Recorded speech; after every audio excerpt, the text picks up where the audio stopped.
O dono da oficina demite o mecânico por ele ter consertado a motocicleta de um senhor idoso. No dia seguinte, uma Ferrari para na porta de sua casa. Antes de continuar a nossa história, inscreva-se no canal e deixe o seu gostei neste vídeo, pois seu apoio nos ajuda muito. Vamos começar.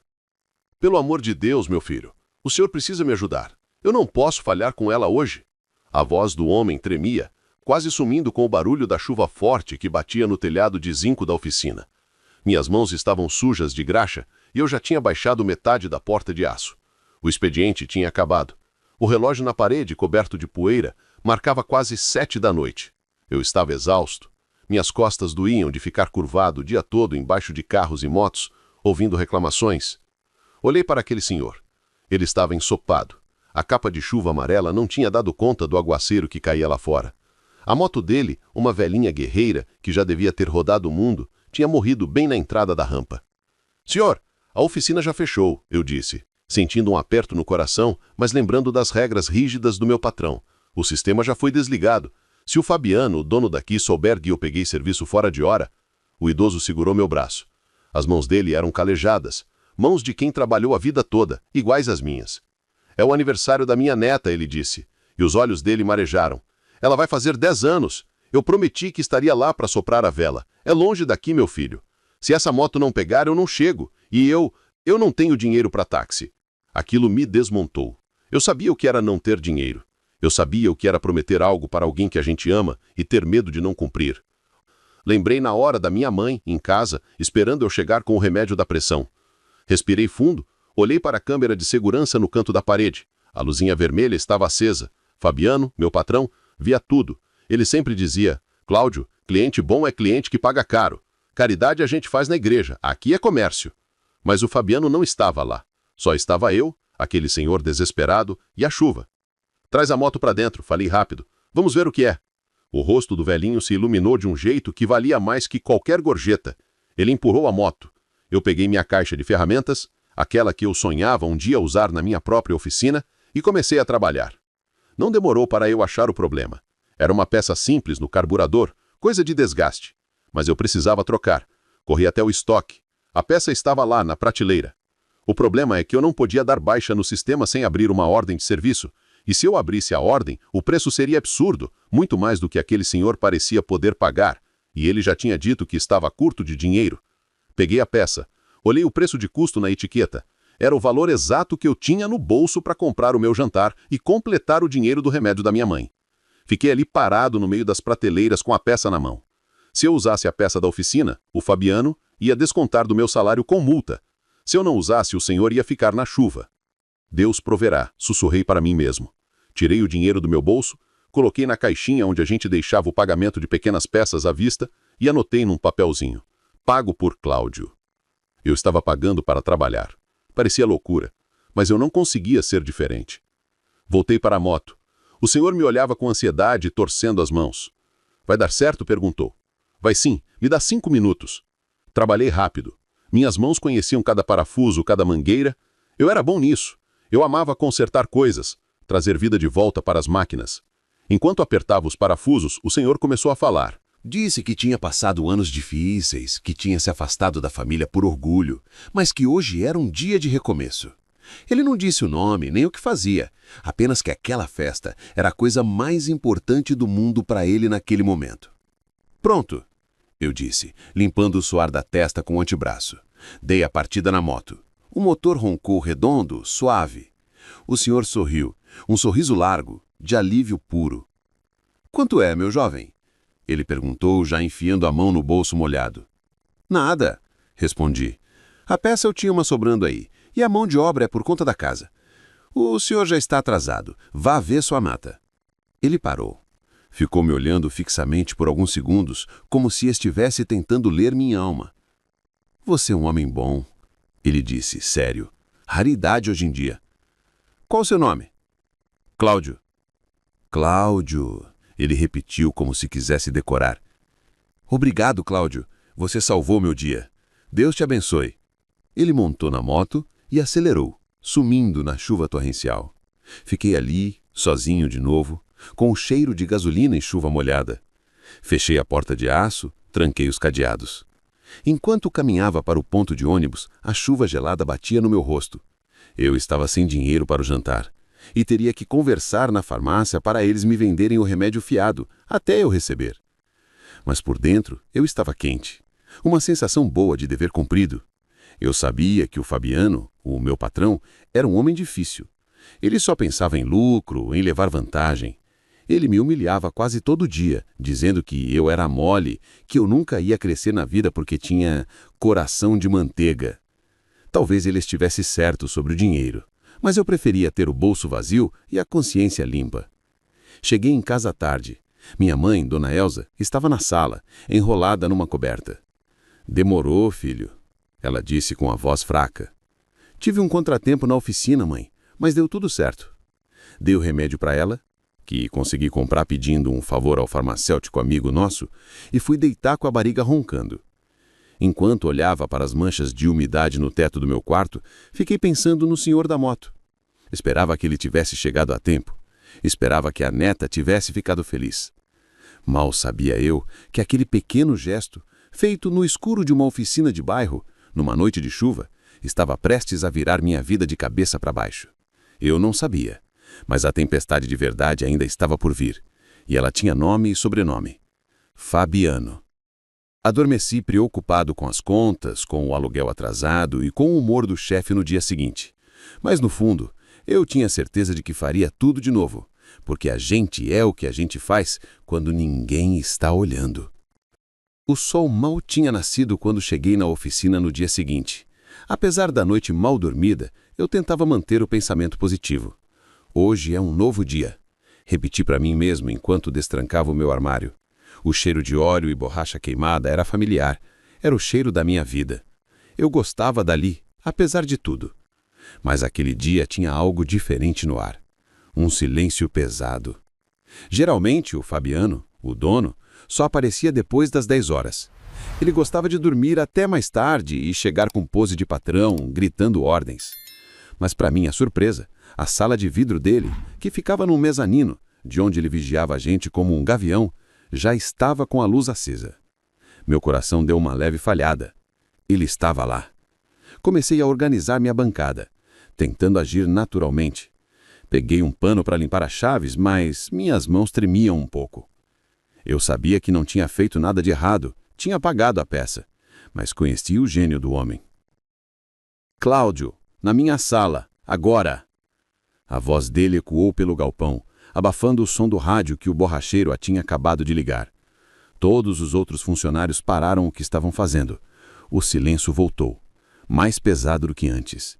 Senti os olhos dos meus colegas nas minhas costas, alguns com pena, outros com curiosidade. Subi as escadas de metal devagar. Cada degrau parecia pesar uma tonelada. Quando entrei na sala, o ar-condicionado estava gelado. Fabiano estava sentado na poltrona de couro, girando uma caneta entre os dedos. Na tela do computador dele, pausada, estava a imagem da câmera de segurança da noite anterior. Eu, o senhor idoso e a moto. "Bom dia, Fabiano", tentei dizer, mantendo a educação. Ele não respondeu bom dia, apenas virou o monitor para mim com força. "O que significa isso aqui, Cláudio?" A voz dele era baixa, perigosa. "Foi um senhor que precisou de ajuda ontem à noite. Já tínhamos fechado. A moto quebrou na chuva, ele estava atrasado para o aniversário da neta. Comecei a explicar, mas ele me cortou com uma batida seca na mesa. Eu não perguntei a história triste dele. Eu perguntei o que você estava fazendo mexendo em veículo sem ordem de serviço aberta. Você sabe as regras. Sem OS, sem trabalho." "Eu sei, Fabiano, mas foi uma emergência. E a peça... eu paguei. O dinheiro está lá no caixa, junto com o bilhete. Pode conferir. Eu não roubei nada. Tirei do meu bolso." Fabiano soltou uma risada debochada, daquelas que fazem o sangue da gente ferver. Ele se levantou, caminhou até a janela de vidro que dava para a oficina lá embaixo e gritou para todo mundo ouvir: "Atenção aqui, pessoal! Olhem para o Cláudio!" Ele se virou para mim, com um sorriso cruel no rosto. "Você acha que isso aqui é o quê? A Santa Casa de Misericórdia? Você acha que eu abri essa oficina para fazer caridade?" Ele começou a elevar o tom de voz. "Cláudio, Você é um mecânico, não é um assistente social. O cliente chega, a gente cobra, a gente lucra. É assim que o mundo gira. Se você paga a peça do seu bolso, você está desvalorizando o meu negócio. Você está dizendo para o cliente que o meu serviço não vale nada. Eu só quis ajudar, Fabiano. Tentei argumentar, sentindo o rosto queimar de vergonha. Lá embaixo, os clientes que aguardavam atendimento já olhavam para cima, constrangidos. Ajudar? Ele gritou. Você é um trouxa, Cláudio. É isso que você é. Um trouxa que vai morrer pobre porque pensa com o coração e não com a cabeça. Funcionário que tem pena de cliente é prejuízo certo. Eu não preciso de gente mole na minha equipe. Aquela palavra doeu mais que um tapa. Trouxa. Eu trabalhava ali há 3 anos. Nunca tinha faltado, fazia hora extra sem receber. Resolvia os pepinos que ninguém queria resolver. E era assim que ele me via. Fabiano, eu paguei a peça, insisti, com a voz embargada, segurando o choro de raiva. Pois vá fazer o bem longe da minha empresa, ele disse, seco, voltando a sentar na cadeira e nem olhando mais para mim. Está demitido. Pega as suas ferramentas e suma daqui. O acerto eu deposito quando der, se sobrar dinheiro depois de calcular o prejuízo da sua bondade. Fiquei parado alguns segundos, sem acreditar. Demitido? Por consertar uma moto? Por ajudar um avô a ver a neta? Desci as escadas sentindo minhas pernas bambas. O galpão estava em silêncio absoluto. Ninguém teve coragem de olhar nos meus olhos. Meus colegas, gente com quem eu almoçava todo dia, fingiam que estavam ocupados, com medo de sobrar para eles também. Eu não os culpava. Todos ali precisavam do emprego. O medo imperava naquele lugar. Fui até meu armário. Peguei minha caixa de ferramentas. Ela parecia pesar 100 quilos agora. Coloquei meu boné, respirei fundo para não chorar na frente dele e caminhei até a saída. Quando pisei na calçada, o sol estava forte, mas o meu mundo estava cinza. E agora? A pergunta martelava na minha cabeça. O aluguel vencia na semana seguinte. Os remédios da minha mãe estavam acabando. Eu não tinha economias. Tudo que eu ganhava ia para as contas. Como eu ia chegar em casa e dizer para Dona Elza que eu estava na rua? Como eu ia explicar que perdi o emprego por ser honesto? Caminhei pelas ruas do bairro sem rumo certo.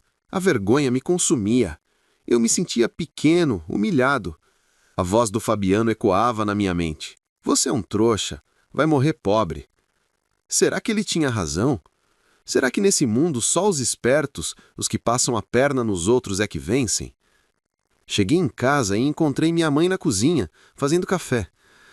O cheiro era reconfortante, mas meu estômago estava embrulhado. Já voltou, filho? Aconteceu alguma coisa? Ela perguntou, vendo minha expressão e a caixa de ferramentas na mão. Não consegui segurar. Abracei minha mãe e chorei. Chorei de raiva, de medo, de impotência.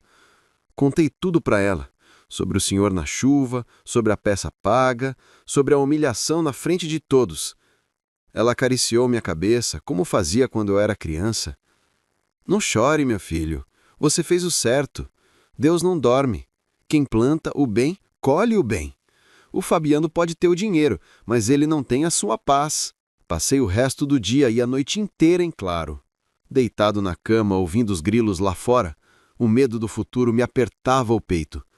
Eu me sentia um fracassado, um funcionário problema, como o Fabiano diz que ia espalhar por aí. Quem iria me contratar se ele queimasse meu filme nas outras oficinas? Olhei para o teto escuro, sentindo uma solidão imensa. Eu só queria trabalhar, ser justo e cuidar da minha família. Por que isso era tão difícil?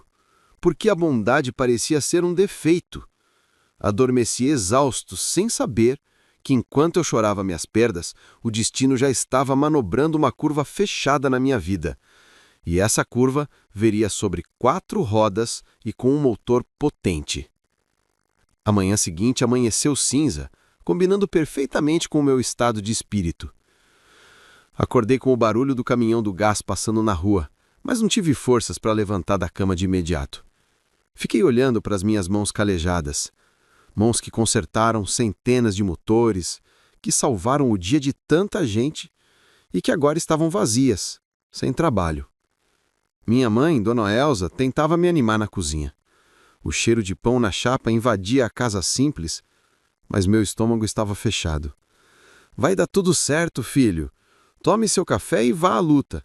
O que é do homem, o bicho não come, ela dizia, com aquela fé inabalável das mães. Vestia uma camisa polo desbotada e meu chinelo havaiana velho.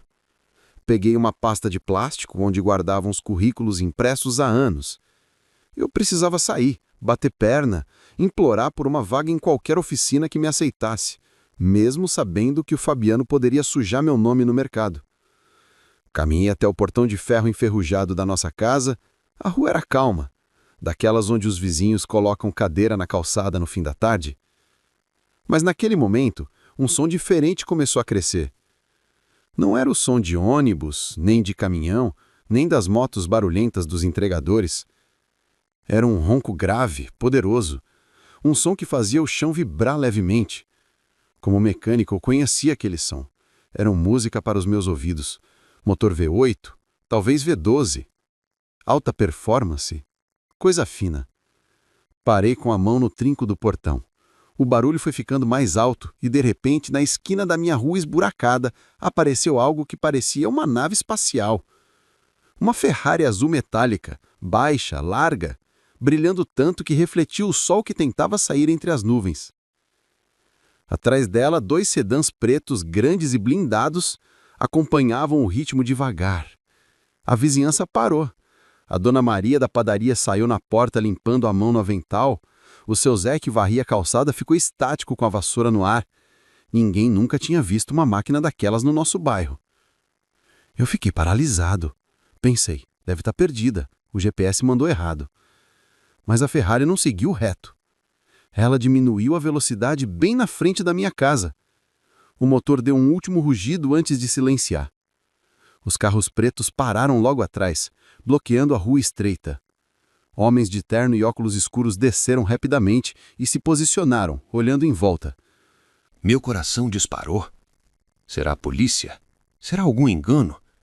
A porta da Ferrari se abriu para cima, como se fosse uma asa, e de lá de dentro, para meu choque total, saiu o mesmo senhor que eu tinha atendido na chuva. Mas ele estava diferente. A capa de chuva amarela e as roupas molhadas tinham dado lugar a um terno de linho claro, sapatos italianos impecáveis e um relógio que devia custar mais que a minha casa inteira. Ele ajeitou o paletó, olhou para o número no meu muro e sorriu ao me ver ali, de chinelo e pasta na mão. "Bom dia, Cláudio", ele disse, com a voz firme e simpática. "Senhor?", gaguejei. Eu não sabia como reagir. Abri o portão devagar, meio sem jeito. Ele caminhou até mim e estendeu a mão. O aperto foi firme. "Me chame de Augusto. Desculpe o aparato todo. A segurança é a exigência da família." Ele apontou para os carros pretos. "Posso entrar um minuto?" Claro, a casa é simples, mas... Pode entrar." Eu estava atordoado. Minha mãe apareceu na porta da sala, secando um prato, e quase deixou a louça cair quando viu aquele homem elegante entrando no nosso quintal de cimento batido. Augusto foi extremamente educado. Cumprimentou minha mãe, elogiou as plantas dela e aceitou um copo de água. Sentamos no sofá velho da sala. "Cláudio", ele começou, ficando sério. "Eu vim aqui por 2 motivos. O primeiro é agradecer, de verdade." Ele tirou um celular do bolso e me mostrou uma foto. Era ele sorrindo, abraçado a uma menina linda com um bolo de aniversário na frente. "Esta é a minha neta Sofia. Há 3 anos eu não conseguia ir ao aniversário dela por causa de viagens e negócios. Ela estava triste, achando que o avô não ligava para ela. Ontem eu prometi que iria. Quando a moto quebrou, eu entrei em pânico. Dinheiro não compra tempo, Cláudio. Se você não tivesse me ajudado, eu teria falhado com a pessoa que eu mais amo no mundo. Eu cheguei a tempo de vê-la e soprar a vela. E isso não tem preço." Senti um nó na garganta. Ver a foto da menina feliz fez tudo valer a pena. "Eu fico feliz, seu Augusto. De verdade. Era só isso que eu queria." "Eu sei", ele disse, me olhando nos olhos. "E é por isso que estou aqui pelo segundo motivo. Hoje de manhã mandei meu motorista ir até a oficina onde você trabalhava. Eu queria te dar uma recompensa, pagar pelo serviço com juros e correção. Mas quando ele chegou lá, soube o que aconteceu. A expressão de Augusto mudou. Ficou dura, indignada. Aquele homem, Fabiano, certo? Ele disse ao meu motorista que tinha te demitido por incompetência e desobediência. Disse que você deu prejuízo. Baixei a cabeça, envergonhado. Ele não gostou que eu não cobrei, senhor. É a política da empresa. Política da burrice, disse Augusto, batendo levemente no joelho. Eu sou empresário há 40 anos, meu filho. Tenho negócios em vários estados. E vou te dizer uma coisa. Habilidade técnica a gente ensina, mas caráter a pessoa traz de berço, e você tem de sobra. Ele fez um sinal para um dos homens de terno, que trouxe uma pasta de couro preta. Augusto abriu a pasta e tirou alguns papéis. Eu sou colecionador de carros antigos e esportivos. Tenho uma coleção grande, e meus amigos do clube também têm. Estamos cansados de oficinas que só querem arrancar nosso dinheiro e tratam nossas máquinas de qualquer jeito. Eu estava procurando alguém de confiança para cuidar da minha frota pessoal e das motos de alta cilindrada que eu tanto gosto. Ele colocou o papel na mesa de centro. Cláudio, eu não quero te dar um emprego. Eu quero te propor uma sociedade. Sociedade? Perguntei, sem entender. Eu tenho um galpão fechado numa avenida movimentada, aqui perto mesmo. O ponto é excelente. Eu entro com o capital, a reforma, o equipamento de ponta, tudo que há de mais moderno. Você entra com o seu talento, sua gestão e sua honestidade. Vamos abrir a melhor oficina especializada da região. Olhei para minha mãe. Ela estava com as mãos na boca, chorando silenciosamente. Olhei para Augusto, tentando ver se era alguma pegadinha. Mas, seu Augusto, eu não tenho dinheiro para investir. Eu mal tenho dinheiro para aluguel desse mês. O seu investimento você já fez ontem à noite na chuva, quando consertou a moto de um velho desconhecido sem pedir nada em troca. Ele sorriu. Você investiu sua humanidade. Agora é a hora de colher os dividendos. Você vai ser o sócio-gerente. Vai ter salário, participação nos lucros e autonomia total. Ninguém vai te humilhar nunca mais. O que me diz? As lágrimas que eu segurei desde a demissão finalmente caíram. Mas não eram de tristeza. Eram de alívio. De uma gratidão tão grande que não cabia no peito. Lembrei do Fabiano me chamando de trouxa. Lembrei da noite em claro. E percebi que a vida, às vezes, é justa assim. Ela só demora um pouco para acertar o passo. Estendi a mão para Augusto, tremendo. Eu aceito, seu Augusto. Eu não vou decepcionar o senhor. Eu sei que não vai, meu sócio. Ele apertou minha mão com força. Agora vá se trocar. Tira esse chinelo. Vamos dar uma volta na Ferrari e ver o prédio da sua futura oficina. E acostume-se, sua vida mudou hoje. Enquanto eu entrava no quarto para colocar minha melhor calça, ouvi os vizinhos cochichando lá fora. A vergonha tinha ido embora. Eu ia sair daquela casa não como um desempregado desesperado, mas no banco do carona de uma Ferrari rumo ao meu próprio negócio. O jogo tinha virado. 6 meses se passaram desde aquela manhã nublada em que minha vida mudou. Parece pouco tempo, mas quando olho ao meu redor, sinto que vivi uma década. Estou sentado na minha sala. Sim, agora eu tenho uma sala. Ela tem paredes de vidro transparente, de onde eu consigo ver todo o pátio da nossa nova oficina, a Augusto & Cláudio Motors. O chão é de epóxi branco, brilhante, tão limpo que dá para comer nele. Não há manchas de óleo espalhadas, nem ferramentas jogadas. Cada mecânico tem seu carrinho, seu uniforme limpo e, o mais importante, um sorriso no rosto. Aqui, a regra número 1 que eu impus e o Augusto apoiou foi: respeito em primeiro lugar. O negócio explodiu. A notícia de que havia um lugar especializado, onde o serviço era honesto e técnico, correu rápido entre os donos de motos de alta cilindrada e carros esportivos. A agenda estava lotada para as próximas 3 semanas. Minha mãe, Dona Elza, agora tinha um plano de saúde de primeira e não precisava mais se preocupar com o preço dos remédios. A porta da minha sala se abriu e Augusto entrou, com aquela energia contagiante de sempre. Sócio, disse ele animado, acabei de fechar aquela parceria com o clube de colecionadores, mais 20 carros para nossa manutenção mensal. Que notícia boa, Augusto! A equipe vai ter que fazer hora extra, mas vou pagar tudo certinho, como sempre, respondi sorrindo. Augusto sentou-se na cadeira à minha frente e ficou me olhando com um ar misterioso. Cláudio, hoje faz exatamente 6 meses que nos conhecemos, lembra? Como esquecer? Foi o dia que fui demitido e o dia que ganhei um irmão, respondi emocionado. Eu estava pensando... Ele girou a chave da Ferrari azul no dedo. Precisamos ir ver um velho amigo. Tem um assunto pendente naquele bairro e queria que você fosse comigo. Eu gelei por um segundo. Sabia de quem ele estava falando. Eu não tinha voltado lá desde o dia em que saí com a minha caixa de ferramentas. Não sei se é uma boa ideia, Augusto. O passado ficou lá atrás. Não é pelo passado, Cláudio, é pelo futuro. É para você ver o tamanho da sua vitória. Vamos, eu dirijo na ida, você dirige na volta. Não tive como negar. Entramos na Ferrari azul, o ronco do motor era música. O caminho até o antigo bairro foi rápido, mas minha cabeça viajava a 1000 por hora. Quando entramos na rua da velha oficina, senti um aperto no peito, mas logo passou. A rua parecia mais estreita, mais suja. E lá estava ela, a oficina do Fabiano. A pintura da fachada estava descascando. O movimento, que antes era intenso, parecia fraco. Mas o que me chamou a atenção foi ver o próprio Fabiano na calçada, suando debaixo do sol, gesticulando muito, com um homem de terno ao lado de um sedã prateado. Augusto estacionou a Ferrari suavemente, bem ao lado da calçada. O contraste era gritante. A nossa máquina reluzente contra o cenário cinza daquela oficina decadente. Descemos do carro. O homem de terno que estava discutindo com Fabiano olhou e abriu um sorriso largo. "Augusto!" gritou o homem. "Que coincidência eu tiver aqui!" "Doutor Ricardo, como vai?" Augusto cumprimentou o amigo, ignorando totalmente a presença de Fabiano no primeiro momento. Fabiano estava pálido. Ele olhava para a Ferrari, olhava para o Augusto e finalmente os olhos dele pararam em mim. Ele parecia não acreditar. Eu não estava mais com o macacão sujo e a cabeça baixa. Eu vestia uma camisa social com o logo da nossa empresa bordado no peito, calça de sarja e sapatos novos. Minha postura era outra. "Doutor Ricardo, está com problemas?"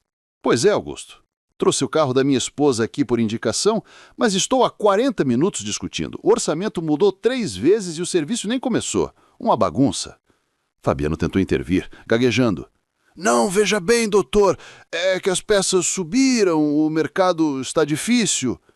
Augusto levantou a mão suavemente, interrompendo a desculpa esfarrapada. "Ricardo, não perca seu tempo. O senhor conhece a minha nova oficina? A que inauguramos no centro?" "Ouvi falar muito bem. Dizem que o responsável técnico lá é um gênio", respondeu o Dr. Ricardo. Augusto colocou a mão no meu ombro. Senti o peso da responsabilidade e do orgulho. "Pois eu lhe apresento o gênio. Este é o Cláudio, meu sócio e diretor de operações. É ele quem cuida de todos os meus carros e de toda a nossa clientela VIP." O silêncio de Fabiano foi ensurdecedor. Ele abriu a boca, mas nada saiu. Seus olhos iam de mim para o Augusto, tentando processar a informação. O trouxa, o funcionário problema, agora era sócio do milionário e dono de uma das maiores oficinas da cidade. Eu olhei para o Fabiano. Pensei que sentiria raiva. Pensei que teria vontade de dizer: "Viu? Quem é o trouxa agora?" Mas, sinceramente, eu não senti nada disso. Senti apenas pena. Ele estava preso na própria ganância, amargo, perdendo clientes enquanto eu estava livre. Estendi a mão para o Dr. Ricardo. "Doutor, pode levar o carro lá para a nossa empresa. Vamos fazer uma avaliação justa e transparente. O guincho é por nossa conta." "Fechado", disse o cliente aliviado, jogando as chaves para mim, mas eu as passei para o Augusto guardar. Antes de ir embora, me virei para o Fabiano. Ele estava encolhido, derrotado. "Fabiano", eu disse com voz calma e firme. Ele levantou o olhar, esperando um insulto, uma humilhação. "Obrigado", eu disse. Ele franziu a testa, confuso. "Obrigado por ter me demitido. Foi a melhor coisa que você fez por mim. Se não fosse por aquilo, eu nunca teria descoberto meu valor. Espero que você fique bem." Dei as costas.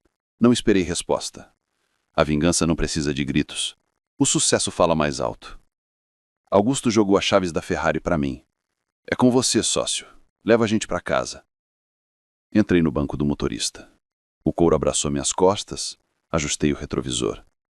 Pelo espelho vi a imagem do Fabiano ficando pequena, parado ao lado de uma placa torta escrito à mão, precisa-se de clientes. Girei a chave. O motor V8 rugiu poderoso, vibrando no meu peito. Engatei a primeira e saí devagar, sem cantar pneu, sem exibicionismo desnecessário. Apenas a elegância de quem sabe quem é. Enquanto dirigia pelas ruas do bairro onde cresci, senti o vento no rosto e uma paz infinita.